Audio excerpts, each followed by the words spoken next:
Hey guys, Average Joe here, and I am back with the video that I had promised about installing my stainless steel knurled grips on Powerblock dumbbell handles. I've got the same handles from last time, the commercial 167.5, the Elite EXP, and the Sport 50. But since that video, I had mentioned that I would be buying a set of Elite USA, which I did, and I'll talk about those as well, because I've got grips in development for that model now as well. But before I get into any of that installation stuff, quick shout out to all of my Bowflex 1090 customers. Right now, I make a 30 millimeter knurled grip for them. That's a 1.2 inch grip. I will be making a 40 millimeter, 1.6 inch version for these handles. It'll also fit the 5.5/2 Series 1. I don't think I'll be making a larger grip for the Series 2, but we'll see. We'll see what happens later this year. Okay, so let me put this aside and take a look at the commercial handle. Now, I've already loosened all these fasteners to speed things up, but you basically have five 5 millimeter fasteners and two 4 millimeter fasteners. You loosen them all and pop your cover. Just leave all the bolts in. You don't need to do anything else with that. This happens to be the only model that I know of. There may be others, but the only model that actually fastens every single one of the supports to the end caps. Most of them, like these, only fasten the center to the end cap. So there are a few more fasteners here, but it's also a much stronger assembly. Once you've got the cover off, it's just a matter now of flipping this over and taking off the one that holds the grip. That's a 5 millimeter. So you loosen that, and you can put your hand underneath and hold the grip if you want. Loosen it fully, and the grip will come loose in your hand. And you can kind of see here for comparison, this is the rubber covered kind of cheap steel grip. This is the 1.2 inch 30 millimeter. This is the 1.6 inch 40 millimeter. And this is the 2.1 inch 54 millimeter handles that are available for dumbbells like the commercial and some of these other power blocks as well. Okay, so now that we've got that grip off, what you can do is I'm going to hold this bolt in place with my finger and flip this assembly so that you can see this side for a minute. I want to show you something. This is the plastic boss that I was talking about in the previous video. It differs on each one of these. They aren't necessarily the same height, and on the Elite USA, it is a round recess, not a hexagonal recess. But the reason I bring this up is because I wanted to show you what I did with the designs of these grips. When you look at how these grips fit, let me put this one on here. You can see that it fits nice and flush with the plastic boss. Same thing with the 40. Let's get it in there.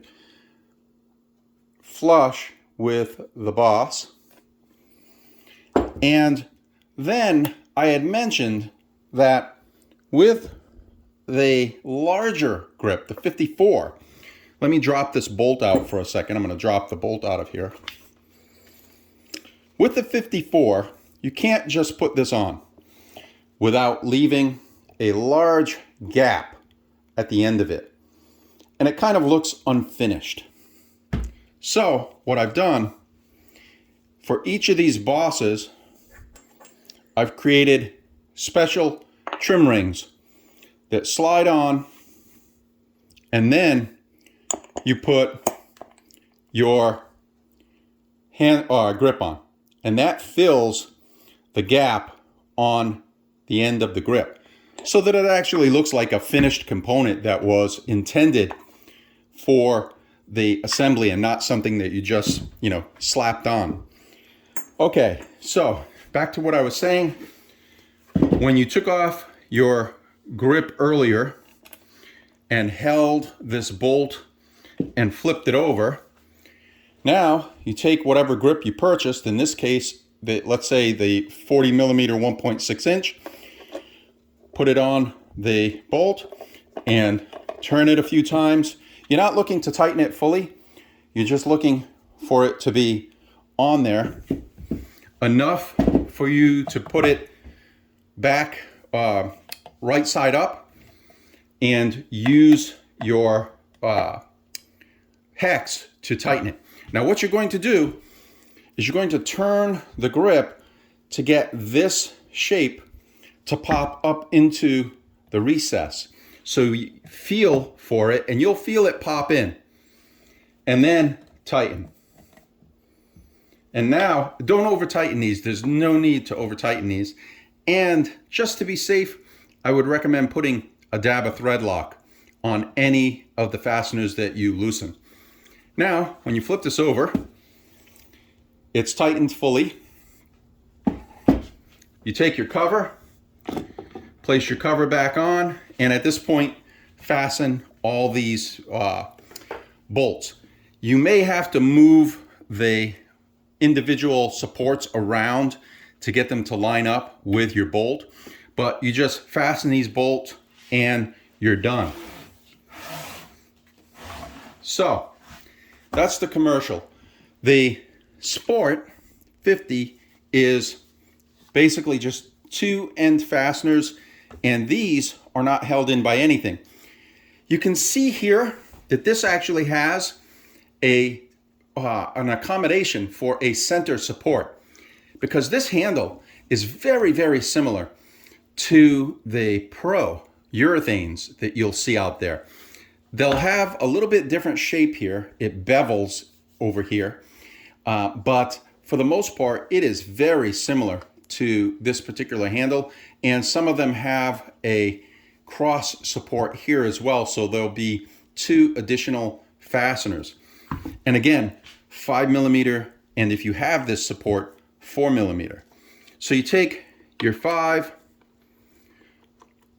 and loosen it fully. Once you do that, you can use your hand to pop up the end cap, and you might have to, in this case, I've got to back this off a little bit more. And you can pop off the end cap. And sometimes it is not as cooperative as I would like. These things are press fit. Here we go. So you can see here, they're kind of press fit in there. That's it. They're not held in with any kind of bolt. But however these come out, make sure that you fully seat them again. Here's your other end this is the style that came on this one with the flare, the fillet at the end here. Flip this over, take off your other bolt, and now your handle is off on your Sport. Again, hold your bolt, flip this over, and you can see the smaller boss here. I'll show that up close. It's a much smaller boss. If you were to use this size grip on here, it would leave a gap at the end like that. But I created trim rings for it. So now, when you put this on, it actually looks finished rather than like we just slapped it on.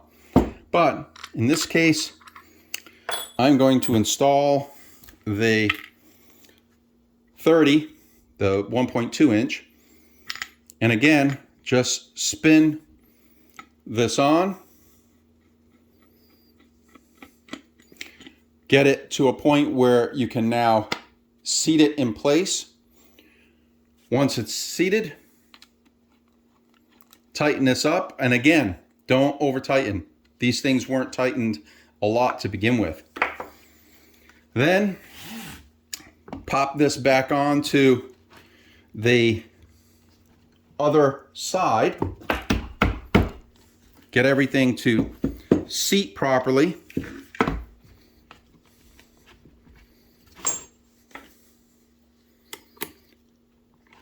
And you might have to move your handle around a little bit to get the bolt to drop into place. You'll have to kind of shift the handle around a little bit.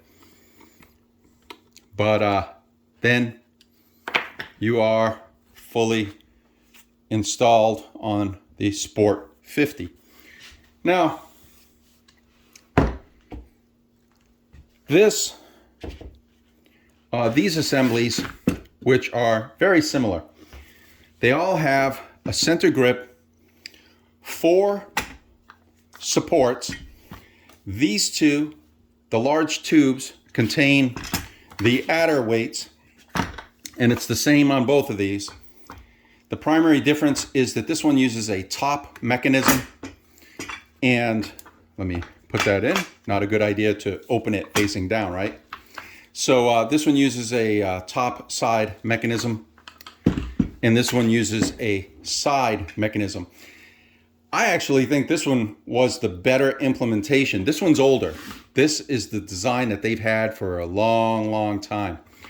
This is a better implementation because as you're putting this handle down into your weight stack, if you forget to lock it into the up position, the weights as they come in, the bars that go across here, will hit this and lock it into the closed position. Whereas on this one, if you don't remember to put it into the closed position, it's not necessarily going to be closed. When you slide this down into your weights, if it's in the open position, it's still in the open position. And if you take that handle back out later and it's open and you've got it tilted, you might end up, or tilted this way I should say, you might end up with adder weights falling out onto you. So you have to be very careful with this particular design to make sure that you always close it yourself, because you're not going to have that kind of feature like this one, where it gets knocked into place by putting the handle into the weight stack. Okay, so for these, it's just a little bit more work. You take off, you take out your adder weights, right? So let me put this aside here. Unlock, slide out your adders. You take off your end bolt. There's only one on each side. But what you're going to notice this time is that there are 4 pieces in here that all want to fall apart. So you've got all these different pieces that kind of, unless you have a way to support them, they're just going to fall. Okay, not a big deal. You can put it back. You've got your 2 upper bars. You've got your 2 lower tubes. You've got this mechanism, which only differs in design between them, but they use the same kind of mechanism. And some will have an additional washer that goes on this for the grip to kind of not rub against the metal, okay? So you can take all these tubes out, flip this baby over,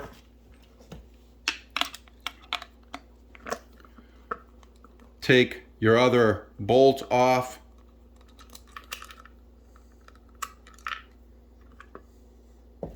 your grip comes out,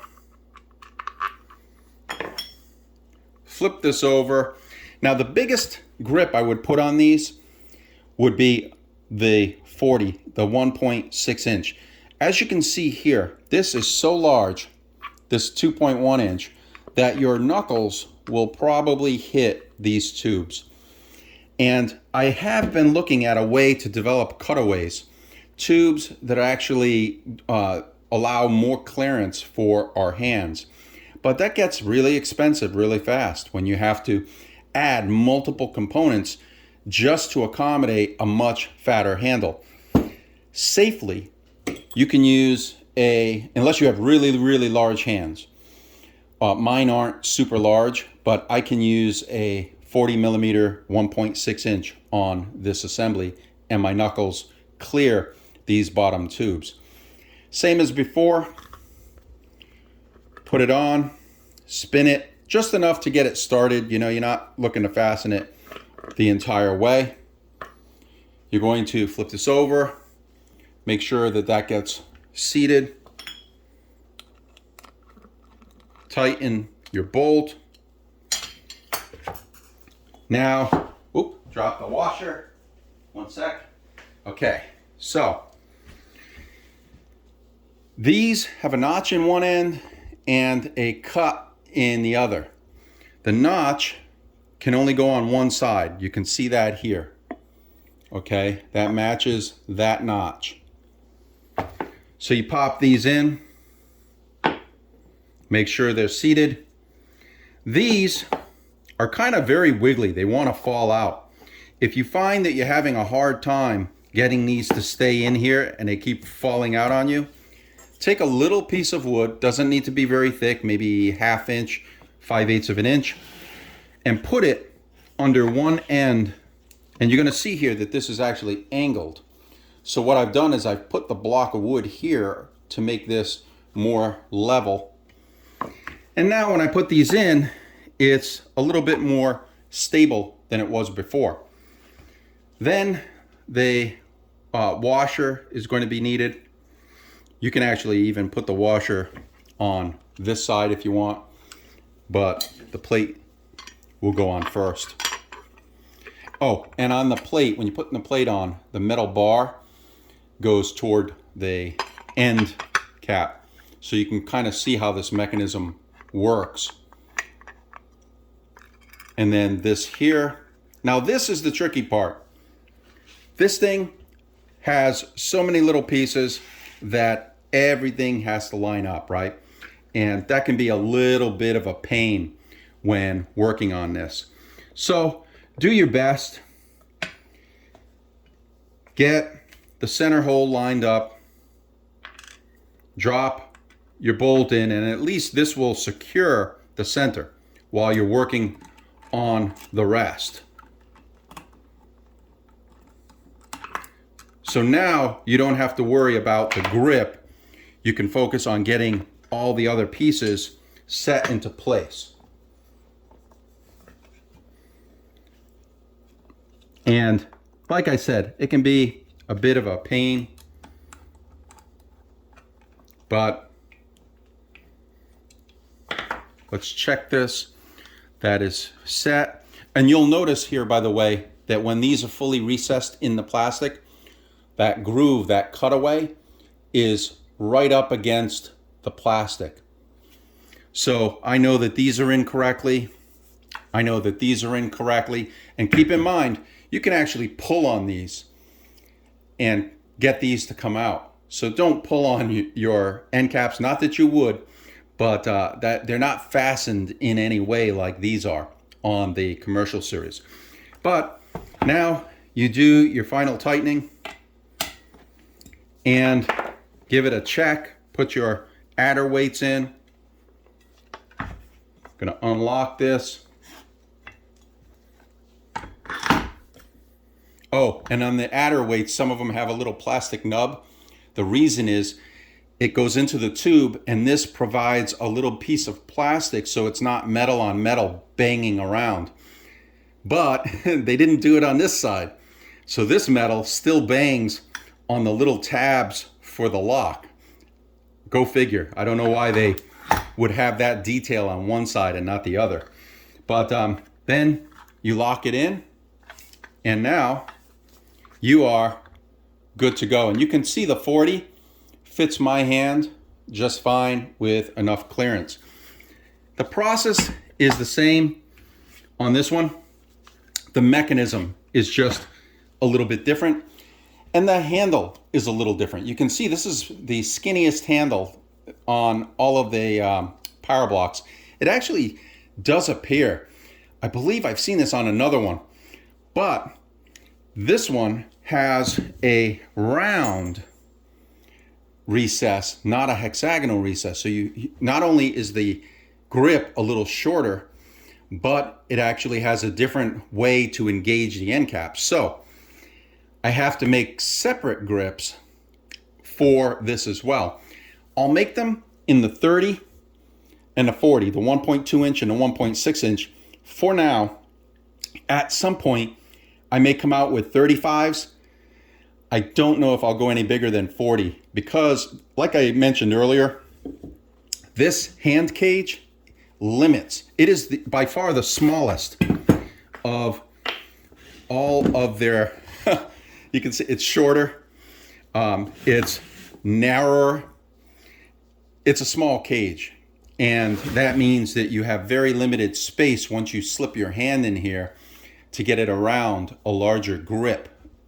So probably do 30 and 40, the 1.2 inch, 1.6 inch, and at some point maybe a 35 millimeter. But there you go, guys. Now I've got the 40 on the Elite EXP, the 30 on the Sport, and this one here, like I said, you just got to fasten all these back down and you're done. It's probably the easiest. This one, you don't have to mess around so much with lining up supports. I find that the bolts line up a lot more easily on this when it comes to putting it back together. If you have any questions about any of this, let me know. The pre-ordering will begin soon. I'm hoping to kick that off within the next few days for these grips. And then that way we can kind of get that process going. You can get your order in, and later this summer I can deliver on these grips so you can start using them. Thank you for watching, guys. I hope you have a great weekend, and if you like my videos, I hope you'll hit the subscribe button, and I will see you all in the next video. Thanks for watching.